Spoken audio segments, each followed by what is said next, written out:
He left her $20,000 and memories as precious of hiking the Green Mountains of Vermont on summer visits. With the money, Morgan moved out of her tiny apartment and into a small house. Her house.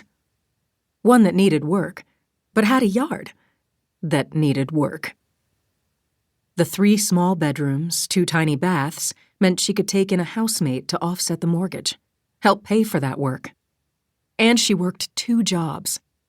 She tended bar 5 or 6 nights a week at a neighborhood bar, a happy place called The Next Round. Considering home ownership, she took a second job as office manager at a family-owned construction firm. She met her housemate at the local garden center as she puzzled over foundation plants. Nina Ramos worked in the greenhouses and knew her stuff. Handy with a yard that needed help, Nina turned puzzlement into joy, and in that first blooming spring in a house of her own, Nina moved in. They enjoyed each other's company and knew when to give the other quiet and space. At 25, Morgan had achieved her first dream, and by her calculations would reach goal number 2 before her 30th birthday. Her one splurge sat in her narrow driveway. The Prius would take her a few years to pay off, but it would get her to work and back dependably and economically. In good weather, she rode her bike to her day job, but when she needed a car, she had one. Nina called the car Morgan's sub-goal.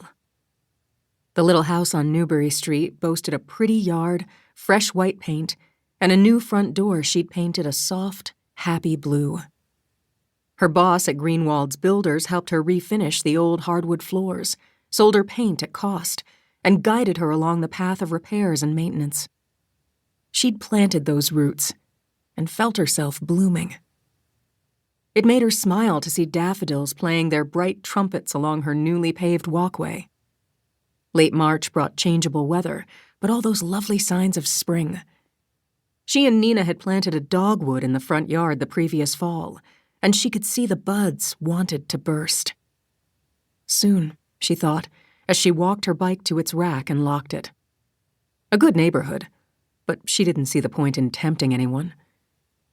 She unlocked the door and, since Nina's not very dependable car sat at the curb, called out, "It's me, running late."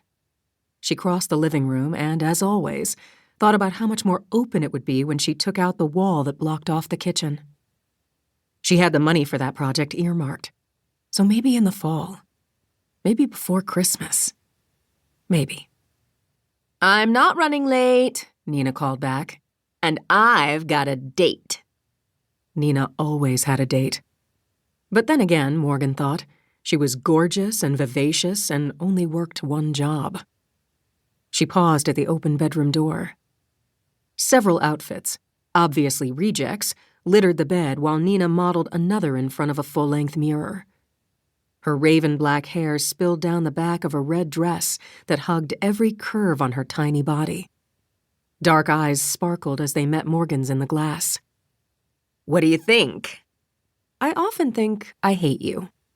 "Okay. Where are you going and who are you going with?" "Sam's taking me to Fresco's for dinner." "Fancy."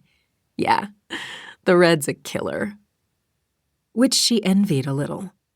The only genuine disappointment between the housemates came from the fact that with Morgan's long, coltish frame and Nina's petite, curvy one, they couldn't trade clothes. Go for it. Isn't this nearly 3 solid weeks of dates exclusively with the hunkified Sam? Almost 4. Nina did a twirl. So, I'll be very quiet when I get home. I really like him, Morgan. So do I. No, I mean, really. Oh. Angling her head, Morgan studied her friend. I already know he's in serious like and more when it comes to you. It's all over him. If you're heading there, I'm giving you the full friend approval. After flipping that gorgeous hair, Nina let out one of her dreamy sighs. Pretty sure I'm already headed there. Full approval. I've got to change for work. From work, for work. I've got to put all this away and clean up this room.